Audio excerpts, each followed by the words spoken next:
Si Brother Kevs V. Brother Kevs V, good evening. Hi, good evening po. Good evening. Yes, hello bro. Good evening bro. Opo.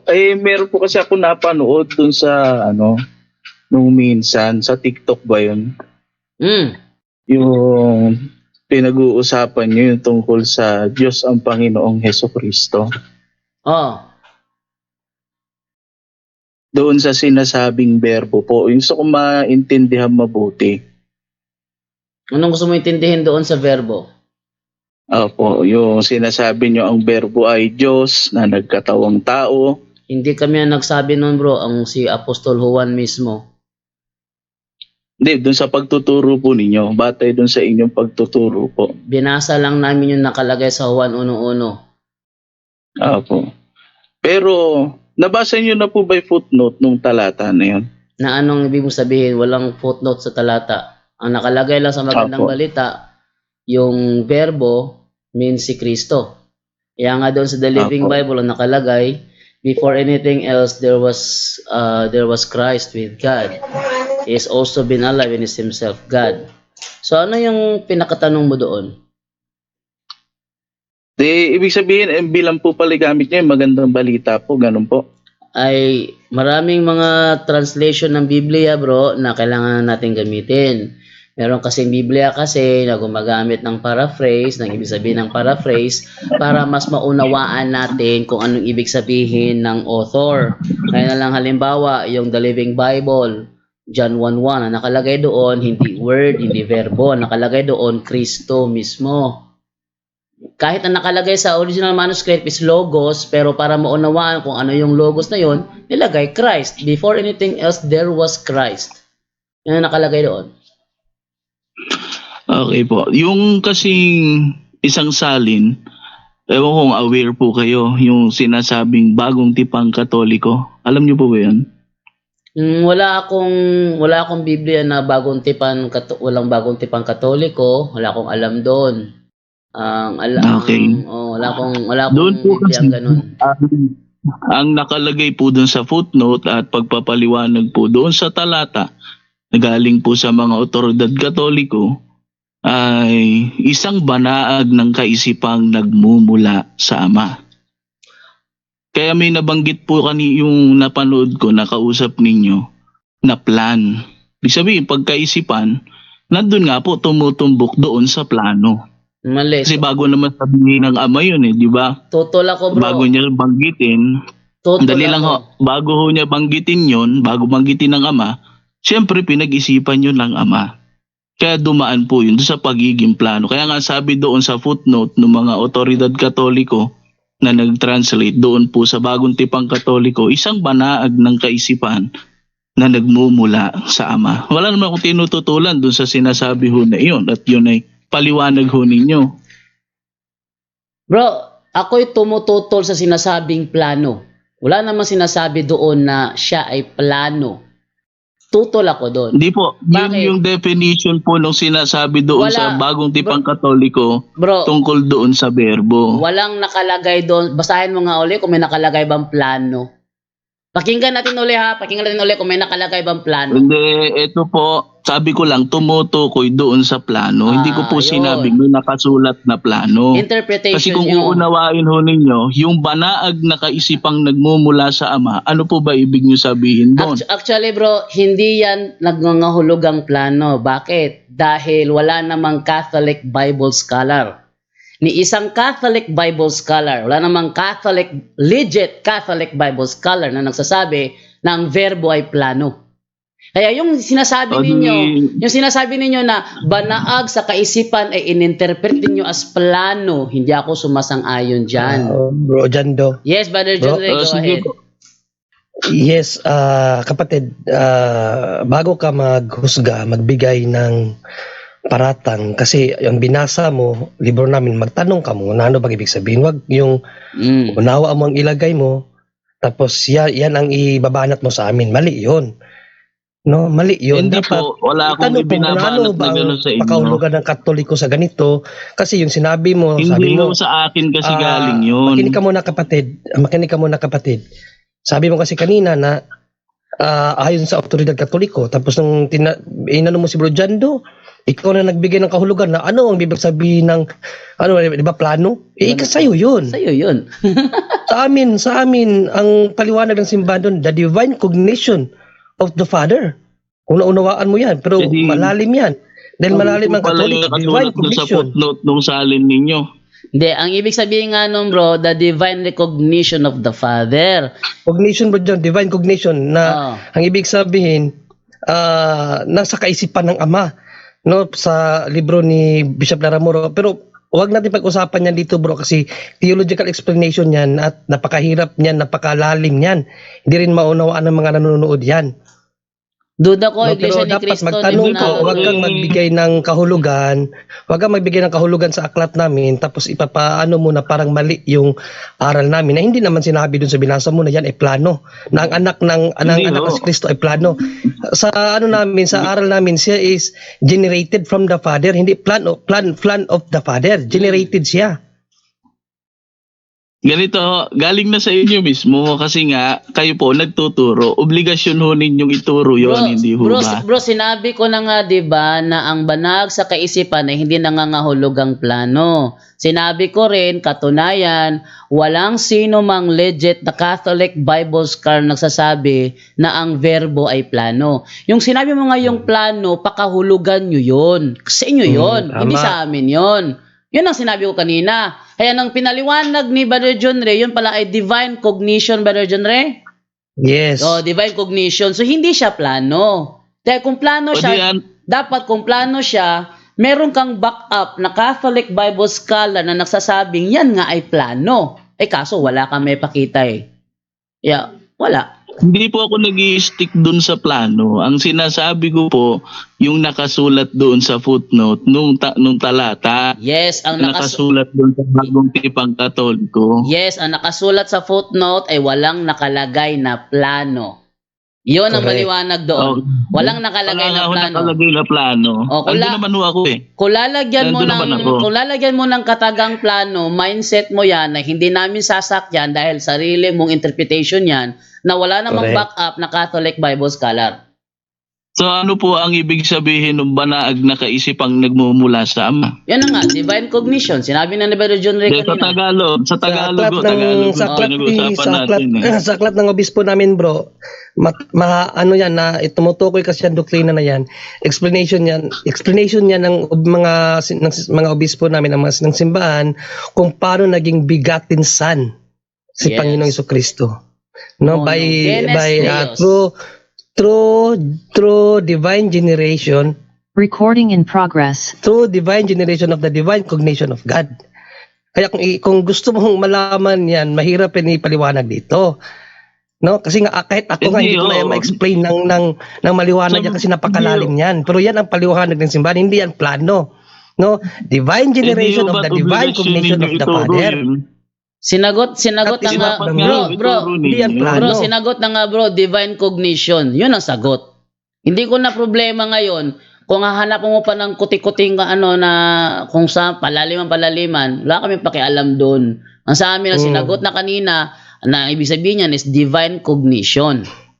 Wala sa aral natin bro John doon ang Kristo ay plano ng Diyos. Yes, wala. Hindi namin official na turo yan. Interpretation nyo yan. Wala namang Catholic Bible scholar na sumusuporta dyan as backup. Wala nga po ako doon sa plano. Ang sinasabi ko, nandoon po sa banaag na kaisipang nagmumula sa Ama. Yun ang dali naman po yun, di ba? Di ba Tagalog naman yun? Hindi nga yan plano. Ikaw naglagay ng plano. Wala nga ako sa plano. Alisin nyo na yung plano na yun. Ang sinasabi ko, yun nga, sabi ko, ang sagot nga namin din sa'yo, sa turo ng simbahan, ang explanation dyan kay Bishop Laramuro, I think, tinawag yun na divine cognition of the Father. Yung banal na kaisipan ng Ama kung paano nagmula ang kanyang buktong na anak. Kaya nga pinanganak siya ay bigaten. Monogenes That's theos. not a plan of God. So existed na po ba siya noon? Nasa isip pa lang siya ng Ama? The Son of God, generated. Ang tanong niya bro ngayon, mayroong halong tricky. Sabi niya, tricky talaga. Ang tanong niya ngayon, existed na ba siya sa isip ng Ama? Sinabi na nga hindi plan. Ang sabi, ito, babasa tayo ha. Ang sabi ni John the Baptist sa John chapter 1 verse 30. Ito ang sabi niya sa New Living Translation. Sa John chapter 1 verse 30, ang sabi niya ganito. He is the one I was talking about when I said, soon a man is coming who is far greater than I am, for he existed long before I did. Sa madaling salita, si John the Baptist mismo nagko-confirm na hindi pa nag-i-exist si John the Baptist, existed na sa mahabang panahon si Kristo. O yan. Ano po ang kalagayan niya nung existed na siya noon? Siya ang verbo at ayon sa 1:1 at ang verbo ay Diyos. Yun, very simple. De, ibig sabihin po, di ba, ang verbo ay salita. Logos, sabi ho ninyo. Yun na nga. Ibig sabihin ba noon, may existensya na kaagad kapag salita pa lang? Yes, sabi ni Kristo mismo, 17:5, hindi yun salita na hindi salita na literal na salita na yung lumalabas sa bibig. Mali na naman yun. Afterwards ang ibig sabihin mo doon. Sabi ni Kristo sa 17:5 ng Juan, sabi niya sa 17:5 ng Juan, kaya Ama, ipagkaloob mo sa akin ngayon sa iyong harapan ang kaluwalhati ang taglay ko sa piling mo bago palikhain ang sanlibutan. So bago palikhain ang sanlibutan, kasama na si Kristo ng Ama. Kaya yung sinasabi na na plano, walang ganyan turo ang Katoliko. Sarili nyo lang interpretation yan sa aral namin. Kaya sa madaling salita, ang tinitira ninyo, hindi ang aming opisyal na turo, kundi ang akala ninyo na turo namin. Sige, Kemsley. Gumagawa sila ng bro Jando ba? Gumagawa sila ng sariling punching bag tapos sinusuntok nila. Bro Jando. Yes, Brother Angel. Okay, pasingit lang Bro, kung sino nagtatanong, isang tanong lang po, no? Pagka ba libro nyo, sino dapat magpaliwanag? Bawa, libro kayo po, kaya nga po yung tungkol sa libro nyo yung tinatanong namin. O yun nga, sinagot ka na kanina, di wag mo nang kontrahin dahil yun ang sagot namin. Hindi ka nagtatanong bro Kasi ang ginawa mo, kung nagtatanong ka, pag sinagot, maniwala ka. Ayun. Ang nangyari sa'yo bro, talaga, ginyads mo agad. Ito yung ibig sabihin, di ba? That's not a question bro. Naintindihan mo ba yung sinasabi ko? That's not a question kasi sinabi mo ito ibig sabihin. So that's the question. That's our books, Catholic books. You don't have the right to explain that. Kami lang, dahil Catholic kami bro. That's not a question. Ngayon, sinagot, pinaliwanagan ka, ayaw mo maniwala, hindi ka nagtatanong bro, nagmamagaling ka sa turo namin. Nagmamagaling ka sa turo namin, libro namin yun bro. It's like parang medisina yan. Kung libro ng doktor yan, hindi ka pwede magpaliwanag kung engineer ka. Ganun lang kasimple yun. Libro ng Katoliko, wag mo sabihin, yan ang ibig sabihin dahil yun yung akala mo. Kami nga magpapaliwanag, Catholic books nga Ba't kayo magpapaliwanag? Yun nga po yung tinatanong ko, naintindihan nyo ba yung tanong ko? Sinagot ka na kanina. Ang tinatanong ko, anong kahulugan? Hindi ka nagtatanong yung sinasabi na yun. Sinagot ka na bro. Sinagot ka na ni John Ray kanina, so kung ayaw mong tanggapin yun, wala kaming pakialam doon. Alam kong hindi ka Katoliko, kaya... Ipakita mo nga, sinend ko sa'yo bro, ano ba yung ibig sabihin ng divine cognition para matuto ko ng theology. Kay bro, kay bro John Ray, pinakita mo nga yun bro. Ito ang sabi ni Angel. Sa agham, ang pagkaalam o kognisyon, sa English cognition, ng kaalaman, ay isang pangkat ng mga prosesong pang-isipan na kinabibilangan ng pagpansin, atensyon, alaala, ang paglikha at pag-unawa ng wika, pagkatuto, pangangatwiran, paglutas ng suliranin at pagpasya. Saan to bre? Sa Google to, no? Google. Yan, sa Google. Yes. Ikaw, sabi mo, plano. Sabi ng internet, hindi naman, may mababasa bang plano dyan? Ikaw lang nagsabi yung plano Kaya yun ang sinasabi namin. Catholic books yan, bro. Magtanong ka lang, we explain. Then listen, and then understand. Mas malalim pa. Hindi nyo naintindihan yung tanong ko. Ang sinabi ko ho kanina, nag-rely ho ako doon sa sinabi nung nakausap ninyo. Sino ba Okay? nakausap namin? Hindi ho sa akin galing yun. yung Doon sa ano, video po. yung INC ba na nakipagsubukan dito. Pero dahil yan ay Catholic doctrine, hindi ka dapat naka ano sa mindset niya dahil yung mindset niya hindi yun ang mindset namin. Dapat magtanong ka lang ano bang ibig sabihin, tapos wag mo Yan. kontrahin. Kung sa tingin mong mali, ano lang, ganun po pala. Ganun lang dapat kasi libro namin yun eh. Okay lang sana kung Biblia yun, tapos may sarili kang unawa dyan, magkakaano tayo ng unawa sa Biblia. Pero binabasa mo yung libro namin, tapos magbibigay ka ng sarili mong interpretasyon na plano, tapos titirahin mo. No. Para kang- Hindi po Para kang gumawa bro ng ano ba? interpretasyon, Para kang ulitin gumawa ko ng lang. punching bag. Galing po ako doon sa Nilagay mo yung pagre-rely. Bro, makinig ka muna. Para kang gumawa ng punching bag, nilagay mo diyan sa harap mo, tapos sinutok-suntok mo. Hindi naka yung punching bag. Ikaw ang gumawa, Hindi ikaw nyo ang suntok. nagigit eh. Di ba sinabi ko nga kanina, nag-rely lang ako doon sa sinabi noong nakausap po ninyo. Hindi ko. Ano? Sige, move on na. At least nasagot na namin yung hindi yung plano, bro. Move on na, bro. Sige, galing din doon sa mga paliwanag po ninyo. Kasi nga, di ba magulo eh. Galing din doon sa paliwanag ninyo. Di ba may definition na binasa po kanina. Sa Google yun, hindi yung paliwanag ng simbahan. Sa Google yun. Ang pinasa ni Bro Angel. Hindi, teka lang. Ang pinasa ni Bro Angel, ang definition ng cognition ayon sa Google na walang sinabi doon ng Sinasang-ayunan nyo po ba plano. yun? Sinasang-ayunan nyo po ba yun? Makinig ka muna. Ang point ni Bro Angel doon ba?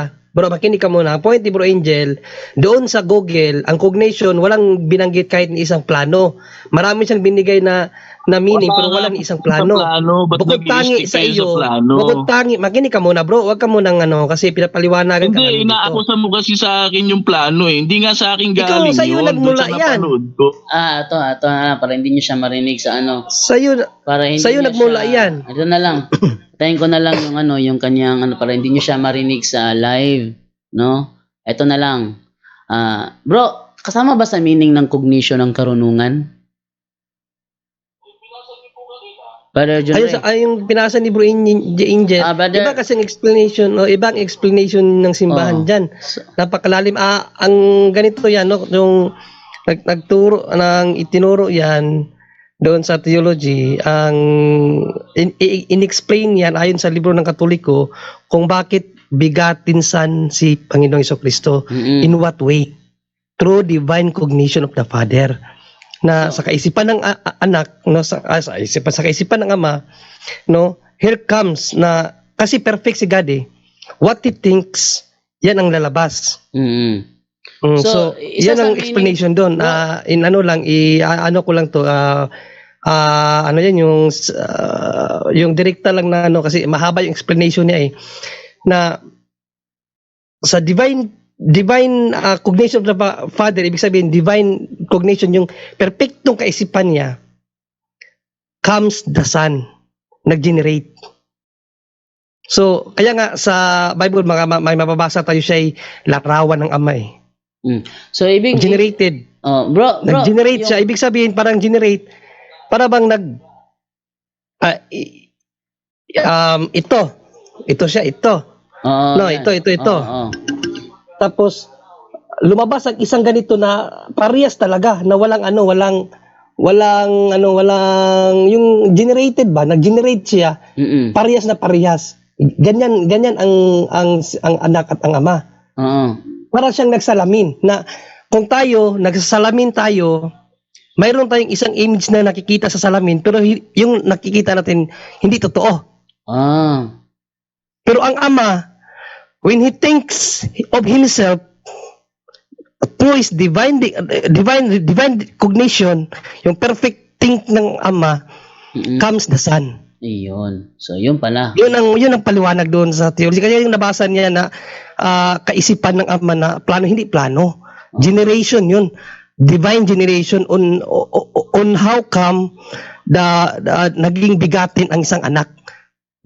In-explain kasi ng simbahan yan, hindi kasi yung katulad ng sinabi sa Bible na ipinanganak ang anak, ang Diyos anak, kaya Nagbuntis ba ang Diyos? Hindi ganyan ang paliwanag ng simbahan. Ang paliwanag ng simbahan, through the divine cognition, kung paano ipinanganak ng Diyos Ama ang Diyos Anak. Oh. Generated means isang ganito lumabas kopyang-kopya. Ayun. O Parang yan ang cloning, parang cloning, ibig sabihin. Parang cloning niya, wala talagang tapos pareha sila lahat. Pareha sila ng wala talagang kulang na depekto dahil nga divine cognition, perfect think of the Father. Ayun. Okay, Brother Kevs B? Nasa isip nga po ba siya? Existed na ba siya noon? Yes, bro. Existed na siya nun, bro. No? Yes, kasi eternal sila. Bro, existed si Kristo noong simula pa. Kaya nang pasimula siya ang verbo. Pasimula pa lang kung sa The Living Bible pa yan, before anything else existed, there was Christ. So hindi sa isip na parang nasa utak lang niya na hindi naman nag-i-exist. Hindi katulad sa atin, bro, na parang ganito, bro, sa atin, bro, kapag makinig ka, kapag nag-isip tayo, gusto ko ng bahay. Ayun, Isip lang natin, pero walang bahay. Walang bahay, yun. Hindi Ang nag-isip Diyos, pag bahay. sinabi ng Diyos, gusto ko na may mundo. Ayun. Gusto ko may Diyos anak. Ayun. So, hindi pala gaya sa Because atin. of His divine cognition. Hindi pala perfect gaya sa atin, Brother John Ray, na pag tayo nagplano ng tindahan, Walang tindahan. Hindi pala ganun. Plano lang. Siguro, ginagawa siguro nilang ganun yung Diyos, kaya akala nila, plano, hindi nag-exist in reality. Ayun pala ang problema sa kanilang turo. O, sige na. Kaya yan ang explanation ng simbahan, kapatid, kung bakit naging bigatinsan ang anak. Kayo, wala kayong explanation kung bakit naging bigatinsan ang anak. Kung kayo tatanungin, nga kayo. Pero ang simbahan, may explanation dyan. O, sige, tahan na. O, sige, next question mo, bro. Ano next question mo? Susundan ko lang yung sinabi ninyo na kapag inisip ng Ama, magkakaroon na kaagad ng ganyan. Hindi katulad na sa atin na kapag nagplano tayo, hindi pa magagawa kaagad. Kailan ho ba inisip ng Ama na magkakaroon ng Kristo? Hindi ho ba bago palalangin? Mali na naman. Hindi nga ganun, bro. Hindi ganun na parang hindi kailanman inisip ng Ama na magkakaroon ng Kristo. Ito talaga. Playing with words. Bro, he's playing with words. ganito kasi yan, Bro Jando. Kaya nga sabi ko sa iyo, bro, kahit ako, hirap akong i-explain yan kasi napakalalim. No, ang nalaman ko lang, kukunti pa lang pagdating sa bagay na yan. Ang nag-explain sa amin yan, yung maestro namin sa theology, siya nag-explain yan. Hindi ko pa masyadong naunawaan yung buo niyang sinabi, pero kung siya ang nagsalita, talagang klaro. Oo. Yung nakuha ng nasagot, yung sinabi ko lang ngayon is part lang to sa narinig ko sa kanya na nakuha ko, hindi pa ito kabuuan. Kaya ako hirap rin ang i-explain yan. Pero ang inaano ko lang, hindi yan plano na sinasabi mo kaganina. No? Para lang maklaro pa na ang Diyos ay walang sinasabing plano na magkaroon ng anak. Walang plano, walang pag-iisip na magkakaroon ng Kristo, walang ganun. Walang ganun, bro. Sige, bro. Tahan na. Next. Walang ganon? Walang nga ganon. Nako, hindi siguro. Siguro, para sa iyo, meron. Baliktarin natin, Bro Jando. Kapatid, pwede mo bang explain sa amin on how Christ became a begotten Son of God? Sige, ikaw mag-explain. Hindi, ako nagtatanong Kayo lang ang sasagot, di ba? Sabi nga namin, bro, hindi kami nagmamarunong kasi hindi kami ang simbahan. Yung sinabi ko sa iyo, part lang ang narinig ko na turo sa amin ng maestro namin. Hindi pa ito yung kabuuan. Mahirap akong i-explain, mahirap kaming i-explain kasi hindi naman kami ang simbahan. Ngayon, kung ipipilit mo na mali yung sinabi namin, yun yung part na nalaman namin na turo ng simbahan. Bakit parang ayaw nyo kasi ko patapusin sa tanong? Hindi kasi hindi nga namin masagot yan ng konkreto kasi napakahirap yan. Napakahirap magsagot ng makinig ka muna. Mahirap isagot ang explanation ng simbahan. Kayo hindi nakikinig muna Hindi, makikinig ka muna. Para matapos sa issue na yan ba? Kasi kami, hindi namin alam ang buo talagang explanation ng simbahan yan. Ang akin lang na inano ko sa iyo, hindi yan plano na sinasabi mo. Ay, hindi Divine nga ako coordination ang nagsabi turo ng doon. simbahan dyan. True divine Nag-relay generation. lang ako doon sa napanood kong kausap nyo. Sino makausap namin? Hindi wala akong alam dyan. Bro, hindi ba may Nag-relay, statement napanood mo? ko nga. Sabi mo kanina, Alam bro. niyo yun, ang Bro, kausap sabi mo, na yung ayon isa sa libro nyo. yung maitim. Bro, ito pa yung statement mo. Sabi mo kanina, ayon sa libro nyo. Wala kang sinabing kausap nyo. Iniba mo eh. Oo Sabi nga. mo, ayon sa... Libro yung sabi niya kanina, sabi niya na Ayon sa libro, Yung Katolik. sinasabi kong ayon sa libro nyo, yung banaag na kaisipan. Yung plano galing doon sa nakausap nyo, doon ako nag-relay. Hindi Wala ba kang nag sinabi, pinagtaytahi mo pala ang mga statement tapos tinanong mo sa amin. Iniba na, bro. Kaya nga, kayo naman, nagre-relay lang kayo basta-basta doon sa tinatanong. Hindi akin galing yun. Abay, Doon yung sa natural, kung ano pinanood yung kong tanong, kausap. kung ano yung tanong, yun ang isasagot.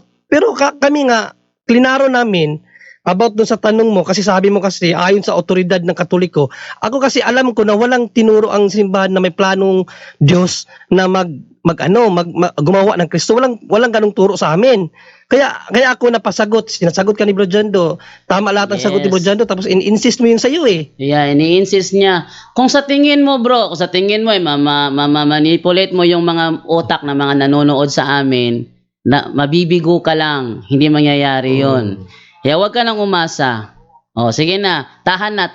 Oh, next question. Next question lang, kasi mahirap talagang i-explain yun, kahit kami hindi namin ma-explain ng buo yun. Sundan ko lang yung tinuturo po ninyo. Yung pagsunod-sunod mo, hindi naman ayon sa aming explanation. Wala naman kaming sinabi na meron siyang plano na magkaroon ng Kristo. Bakit mo na itanong na, kung sabi mo, sumusunod ka lang sa amin, wala naman kami sinabi na inisip niyang na magkakaroon ng Kristo. Ba't ka nakapagtanong ng ganon? Ikaw pa lang mismo, diferensyado na. O, sige na, tahan na. Next question. O patapusin niyo ako sa tanong. Sige bro, go ahead sige. bro. O wala mag-i-interrupt. Sige bro, go ahead bro. Sige. Nagpaliwanag kayo kanina, binigyan nyo ng definition, yung banaag na kaisipan. Di ba? Tama o hindi? Oh. Tapusin mo tanong mo. Ako kasi di ko naunawaan yung ano ba ibig sabihin ng banaag sa English. Bro, Junel, patapusin mo na siya, bro Junel, para baka magreklamo na naman. Para maklaro ko, ano yung banaag sa English? Di ko kasi ano mo dyan, Google Translate bro? Ano yung banaag sa English? Bro Angel, ano yung Kayo banaag, na Bro mag-Google Angel? Translate, naka-cellphone lang ako. Sige. Patuloy sa tanong mo. Sige, go ahead. Yan nakasulat doon sa aklat ninyo. Ngayon, ang tanong ko, may eksistensya na ba siya noon bago pa lalangin ang lahat? Kasi sabi ninyo, pagka plano ng tao, hindi agad nabubuo. Pag ang Ama nagplano, nabubuo kaagad. Diba si Kristo pinlano bago likhain ang mundo? No. Tama ho ba? Mali. Ang tanong ko ho, Mali. di ba binasa nyo kanina? Bro, Wala kaming binasa na si Kristo ay pinlano. Kanina pa tayo pa ikot-ikot dito. Pinaglalaruan mo lang kami sa playing with words. Alam nyo mga nanonood ngayon, basta ang isang mangangaral, nakikipaglaruan na sa mga playing with words, nakikipaglaruan na sa mga salita, pabilisan lang ng salita, pabilisan lang ng isip, nagliligaw ng tao na yan. Yeah.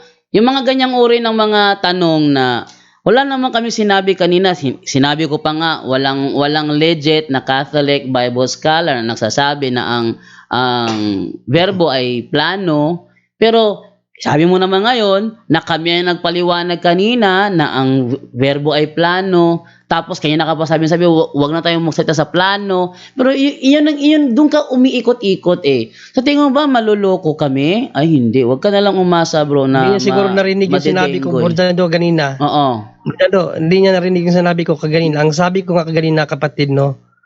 When the Father thinks of Himself, comes the Son. Manawaan mo yun. Hindi ko sinabi, when the Father thinks the Son, comes Christ. The Father thinks of Himself, comes the Son, or generated the Son. Yung bro, sa Google Translate, yung banaag sa kaisipan, ang ibig sabihin nun sa English is reflected in the mind. Hindi siya plano. Ang ibig sabihin ng banaag... Kaya nga, Bro Jando, isa-isayin ko yung paliwanag kayo na bro, di ba tayo, pag nanalamin tayo bro, kapatid nagsalamin ka, sino yung nakita mo sa salamin? Ibang ikaw o ikaw mismo? Ikaw mismo. Pero hindi tunay na persona yon. Hindi persona yun. Ako yun eh. Pero yung ama, nung nag-isip, think of himself, comes the son. Comes the son. Yun ang anak. Yun yung anak. So hindi Generation siya, of the father. So hindi siya nagplano na magkakaroon. Hindi siya nagplano, kaya nga thinks of himself, Brother John Doe. Thinks of himself, hindi thinks of Christ. Yan ang turo ng simbahan. Bro, John Ray, may binigay ako yung banaag. Napakaganda ng pagkapaliwanag. Hindi siya Banaag. Sige, tingnan natin banaag. Tingnan mo. Ang naalala ko sa banaag kasi yung si Dolphy, banaag whiskey. Ang banaag, yan. Banaag, baybayin, spelling, soft ray, glimmer, yan, faint light, synonyms, sinag, sikat, kislap, o glimpse, no? Glimpse, yun. Yan ang ng Diyos, bro. Wag layo sa plano, hindi yung plano. Yun yung kakislapan ng Diyos, may persona. Ang nangyayari kasi sa mga tao, okay na yun, bro, pinaliwanag na namin, Catholic book yan. Tama na, bro, pinaikot-ikot mo lang, iisa lang naman ang tanong mo pa rin. So, pumunta ka sa iba naman tanong, bro. So, kailan mo inisip ng Ama yung tungkol kay Kristo?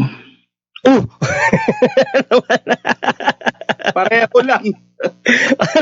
Hindi talaga no. Wala siyang inisip tungkol kay Kristo, kapatid. Hindi plano, inisip. Ito, glimpse nga eh. Banaag, glimpse, hindi siya inisip, no?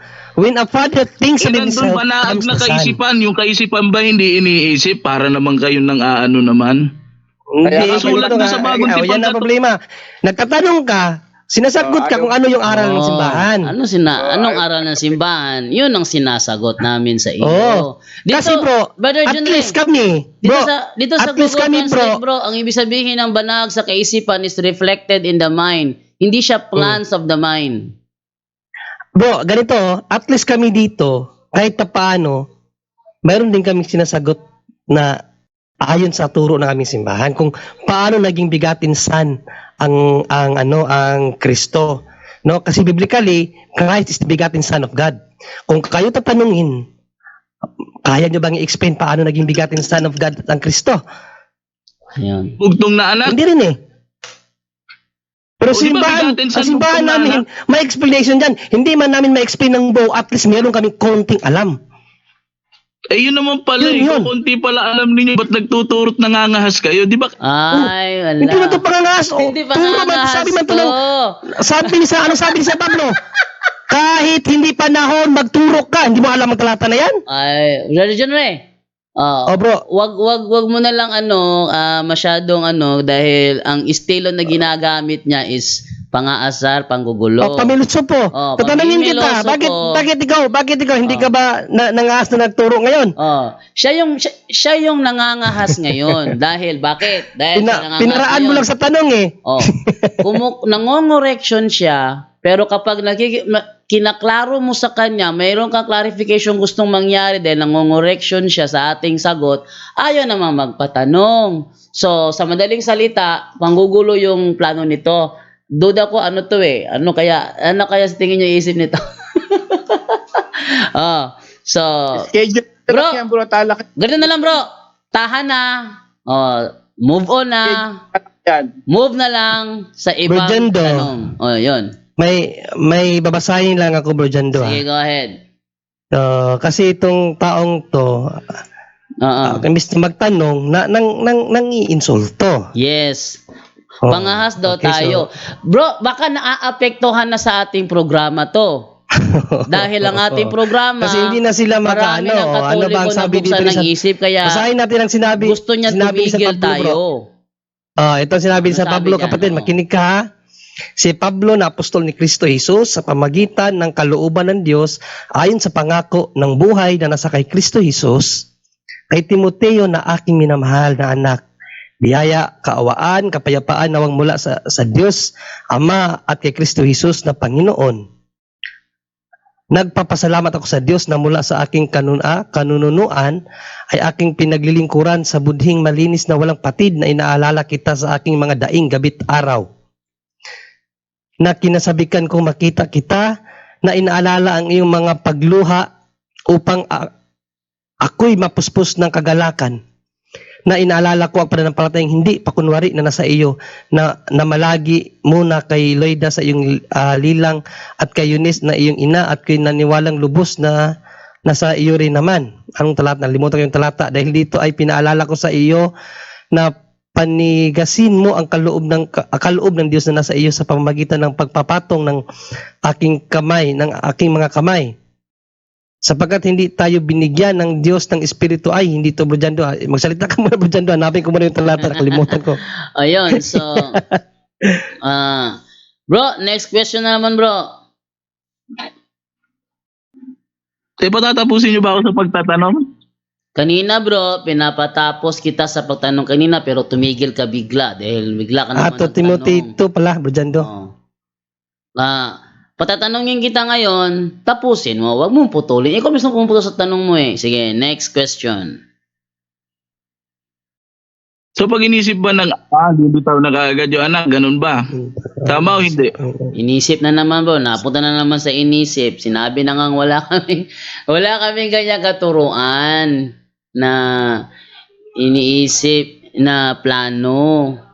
Bro, ang sabi ni Brother John Ray, ang ama, pag inisip niya, andyan na bigla, no? Yun ang sabi ni Brother John Ray kanina. Doon mo i-fit yung tanong mo.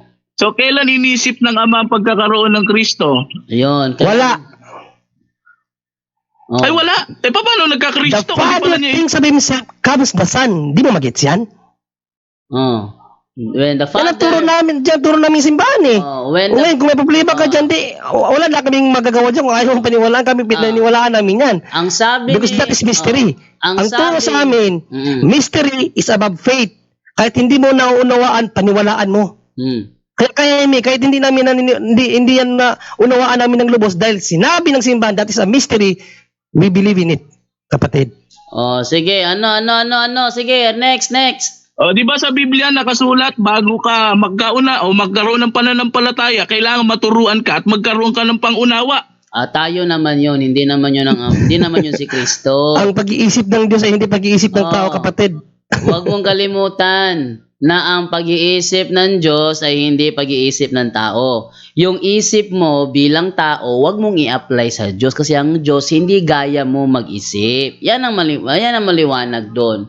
O sige, next question naman. Yung talagang tanong na challenging, bro. Mas ganda yung tanong challenging, hindi yung paikot-ikot lang na parang naghahanap ng butas kung saan siya papasok. Doon. Magtanong ka na lang, bro. Go ahead. Ang dami ng butas na narinig ko. Wala. Ikaw ang bumubuta sa sarili mo.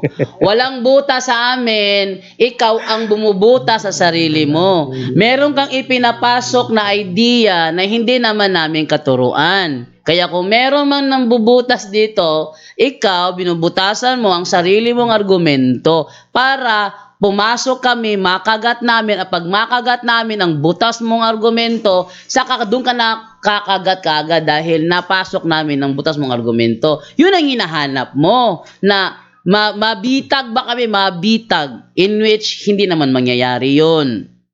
Hindi, malinaw yung tanong, hindi ka makasagot. Ang sinabi nga kanina na hindi namin turo na inisip siya. Inisip siya, plano siya, wala yun sa aming katuruan. Sabi ni Brother John Ray, when God thinks Himself, when God thinks Himself, comes the Son. Ayan na, wala siya sinabi that God thinks the Son, then comes the Son. Wala siyang sinabing ganun. Ang sinabi ni Brother John Ray, when God thinks Himself, here comes the Son. Doon ka magtanong. Aklat niyo yun, di ba? Ha? Ano yung aklat namin? I-explain yung aklat Anong aklat? Sabi mo, yun yung kinausap namin. Alin ba talaga yung totoo? O, bagong tipang Katoliko. Ano o, di ba, sabi mo, banaag lang sinabi doon, hindi yun planong sabi doon? Banaag lang. Ang sabi doon, banaag na sinabi namin sa banaag.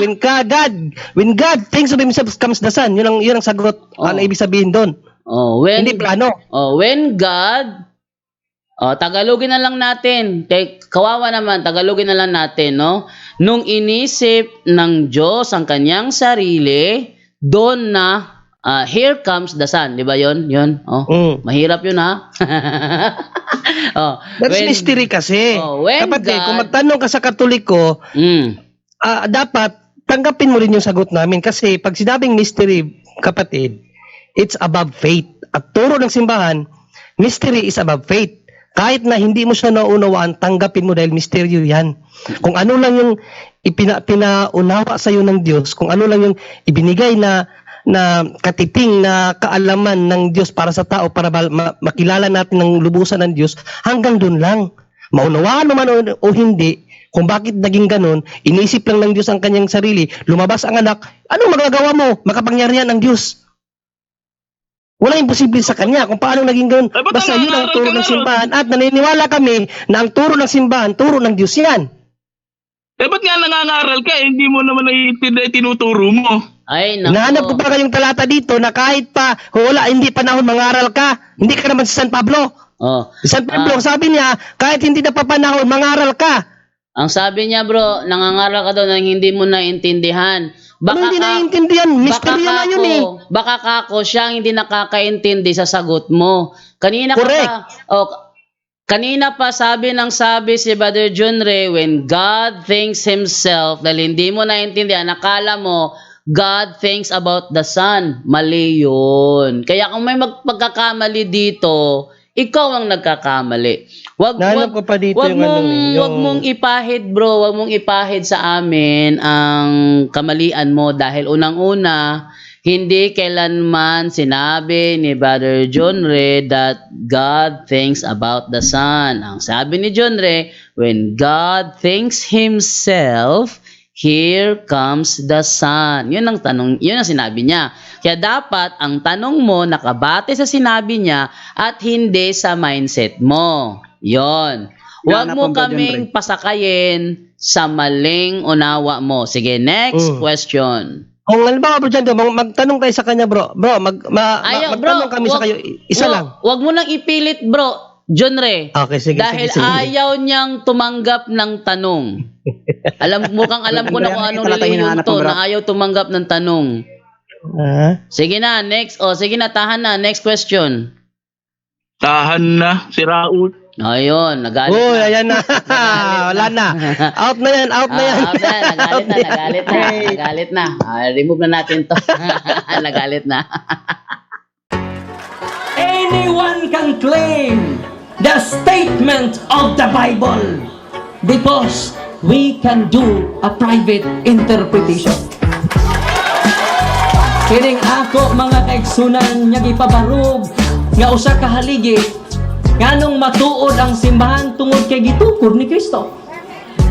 Dili tungod sa pagkamabasa, dili tungod sa karakter, dili tungod sa ngan usara ang haligi nga kung gipabarog nganong nahimong tinuod ang simbahan Katoliko way laing rason tinukod sa atong Ginoong Jesucristo. Talakayan to, hindi bara-bara, katotohanan lang walang palusot. Para sa mesa ng usapan, di kami nag-aaway. Puro talakayan, hindi banggayan ng patay mali. Sayaral hinahimay, parang beats na nire-replay. Truth ang target namin, hindi hype o display. Bawat teksto sinisilip, context yan di pwedeng ipinipilit. Doctrine na solid, hindi fake, hindi boses ng Diyos, di namin gustong i-credit. Doktrina flow, hasal ng pag-iisip. Salita ng Diyos, yan ang aming inisip. Uhaw sa turo, kaya kami nagdidip. Sa talakayan, truth ang pinanghahawakan. Keep it! Doktrina flow, hindi ito laro. Pag-unaway tumatagos hanggang buto. Sa bawat linya, puso ang sumisigaw. Katotohanan lang, walang bawal, walang bawas raw. May tanong, sige lapag mo, let's go. Di kami takot sa debate na may respeto. Espiritu ang guide, parang beat na smooth ang tempo. Pag may liwanag, lahat ng shadow nagme-medo. Hindi kami nagmamarunong nag-aaral lang. Pag may gap sa mind, Diyos ang pumuno niyan. Ang Iglesia ng Diyos mula Espanya papuntang Pilipinas. Dapat malinaw yan. Hindi kompetisyon, hindi kami nagra-rhyme para lang manalo. Puso ang puhunan, hindi bara-bara ang palo. Truth ang goal, yan ang tunay na trono.